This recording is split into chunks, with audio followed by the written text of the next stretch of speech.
తొలిపలుకు ఛానల్కు స్వాగతం. నేను లాలిత్య. నేటి ముఖ్యాంశాలు చూద్దాం. ఢిల్లీలో 33,500 కోట్ల రూపాయల అభివృద్ధి పనులను ప్రారంభించిన మోదీ. మహిళలే సమాజం, దేశానికి పునాది. రాష్ట్రపతి ద్రౌపది ముర్ము వ్యాఖ్యలు. ఆధునీకరించిన తెలంగాణ శాసన మండలిని ప్రారంభించిన సీఎం రేవంత్ రెడ్డి. బెంగాల్లో రాష్ట్రపతి పర్యటనపై రాజకీయ దుమారం. మోదీ, మమత పరస్పర విమర్శలు. కేరళ ఎన్నికలపై రాహుల్ గాంధీ ఫోకస్. యూడీఎఫ్ తరపున 5 గ్యారంటీలు ప్రకటన. రంగుల పండుగలో పోలీసుల ఐక్యత. సిబ్బందితో కలిసి హోలీ జరుపుకున్న వీసీ సజ్జనార్. కామారెడ్డిలో హృదయ విదారక ఘటన. 3 కూతుళ్లను చెరువులోకి తోసేసిన తండ్రి. పరకాల ఎమ్మెల్యేపై మంత్రి కొండా సురేఖ ఫైర్. వాళ్ళు పనిచేయరు, ఇంకొకరిని పని చేయనివ్వరు. మహిళలు ఆరోగ్యంపై దృష్టి పెట్టాలి. పిలుపునిచ్చిన నారా బ్రాహ్మణి. బెంగళూరులో జూనియర్ ఎన్టీఆర్ కు భారీ క్రేజ్. సీఎం సీఎం అంటూ అభిమానుల నినాదాలు. మహిళల ఉపాధి, గౌరవం, డైరెక్ట్ బెనిఫిట్ ట్రాన్స్ఫర్ పై సీఎం యోగి ప్రసంగం. కర్ణాటకలో సీఎం మార్పు. సానుకూలంగా స్పందించిన సిద్ధరామయ్య. పంజాబ్ బడ్జెట్ 2026 మహిళల కోసం ప్రత్యేకంగా సమర్పించిన ఫైనాన్స్ మంత్రి హర్పాల్ సింగ్ చీమా. ఇరాన్ చర్యలపై ట్రంప్ వ్యాఖ్యలు. రష్యా ఆయిల్ అమ్మకాలపై సమాధానం. ఢిల్లీలో ప్రధాని నరేంద్ర మోదీ 33,500 కోట్ల విలువైన పలు అభివృద్ధి పనులకు శంకుస్థాపన చేసి ప్రారంభించారు. ఈ కార్యక్రమంలో 2 కొత్త ఢిల్లీ మెట్రో కారిడార్లను ప్రారంభించి ఫేజ్ 5A కింద 3 కొత్త మెట్రో కారిడార్ల శంకుస్థాపన చేశారు. అలాగే జీపీఆర్ఏ రీడెవలప్మెంట్ ప్లాన్ కింద 15,200 కోట్ల విలువైన పలు ప్రాజెక్టులను కూడా ప్రారంభించారు. జీపీఆర్ఏ టైప్ 5 క్వార్టర్స్ సందర్శించి మహిళా లబ్ధిదారులతో సమావేశమయ్యారు.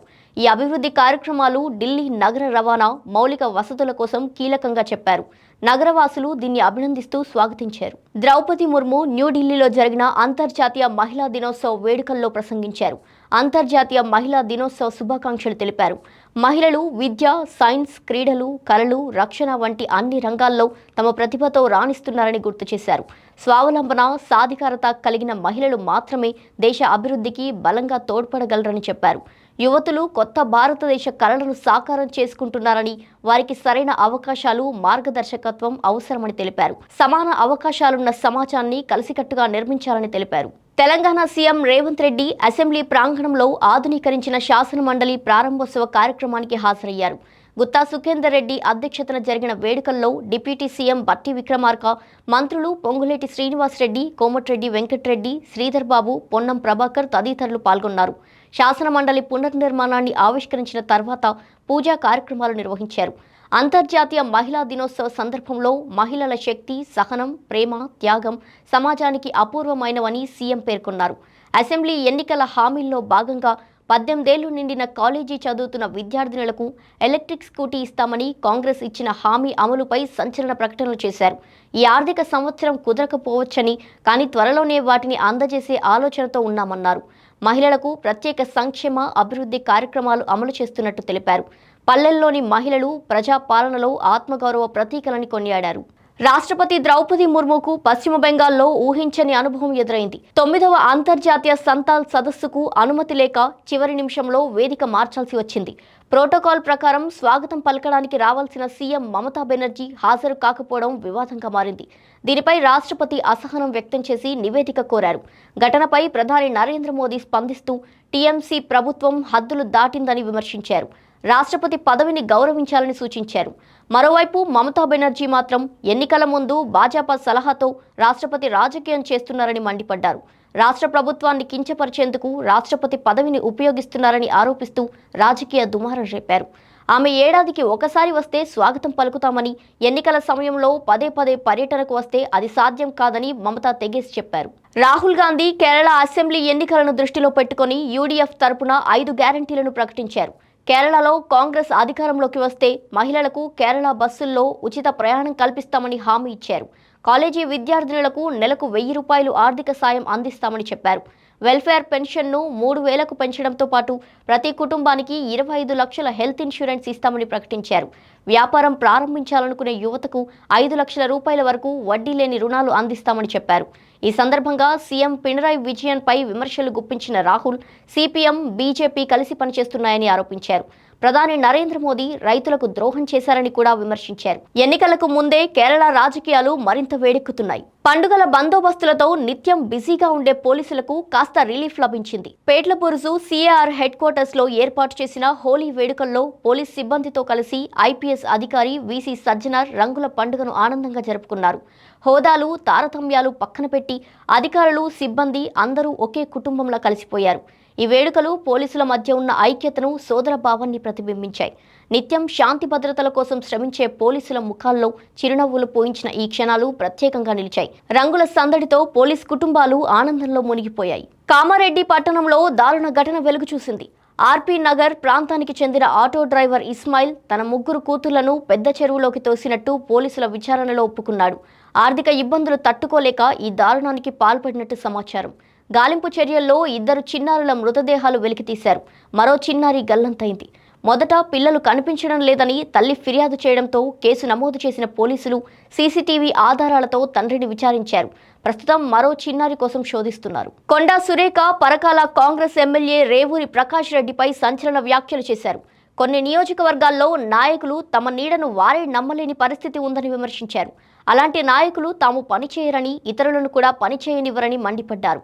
వారి వల్ల పార్టీకి నష్టం జరుగుతుందని, ప్రజలు కూడా ఇబ్బందులు పడుతున్నారని తెలిపారు. నమ్మకమైన కార్యకర్తలు ఉన్నప్పుడే నాయకుడు ప్రశాంతంగా పనిచేయగలడని ఆమె వ్యాఖ్యానించారు. ఈ వ్యాఖ్యలు ఇప్పుడు రాష్ట్ర రాజకీయాల్లో హాట్ టాపిక్ గా మారాయి. అంతర్జాతీయ మహిళా దినోత్సవ సందర్భంగా మహిళల ఆరోగ్యం అత్యంత ముఖ్యమని నారా బ్రాహ్మణి అన్నారు.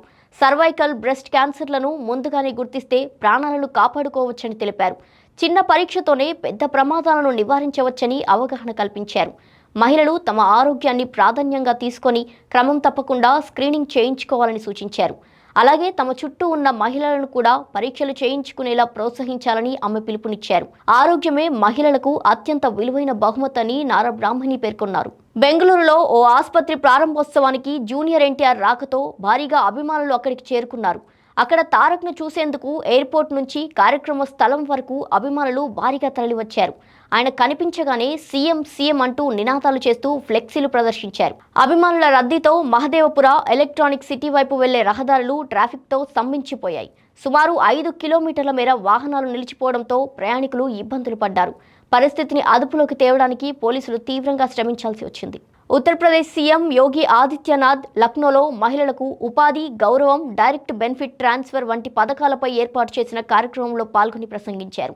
ఈ కార్యక్రమంలో మహిళలకు ఉద్యోగ అవకాశాలు, ఆర్థిక స్వావలంబన, ప్రభుత్వ పథకాలతో లాభాలు పొందే విధానం గురించి చర్చించారు. సీఎం మాట్లాడుతూ రాష్ట్ర ప్రభుత్వం మహిళల సంక్షేమం కోసం నిత్యం కృషి చేస్తుందని చెప్పారు. ఈ కార్యక్రమంలో పాల్గొన్న మహిళలు, ప్రజలు ప్రసంగాన్ని ప్రశంసించారు. ఉగాది తర్వాత కర్ణాటకలో సీఎం మార్పు ప్రచారంపై సిద్ధరామయ్య స్పందించారు. పార్టీ అధిష్టానం సూచిస్తే ఆయన సీఎం పీఠాన్ని వదలడంలో ఎలాంటి అభ్యంతరం లేదని తెలిపారు. కర్ణాటకలో ఎక్కువసార్లు బడ్జెట్ ప్రవేశపెట్టిన సంతృప్తి ఉన్నట్టు చెప్పారు.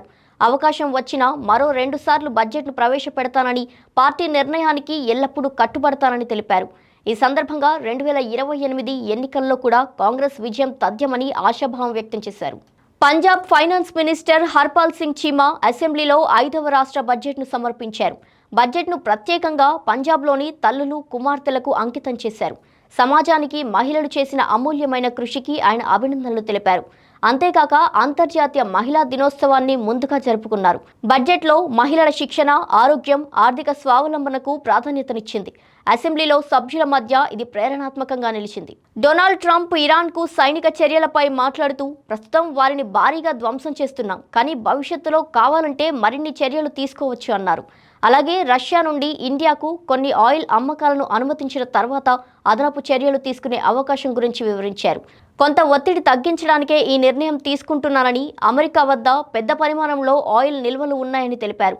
విశ్లేషకుల ప్రకారం ఇది అంతర్జాతీయ భద్రత, వాణిజ్య పరిస్థితులపై ప్రభావం చూపగలదని చెప్తున్నారు. ఇవి ఇవాల్టి బులెటిన్ డీటెయిల్స్. మరో బులెటిన్తో మళ్ళీ కలుద్దాం. చూస్తూనే ఉండండి తొలి పలుకు న్యూస్.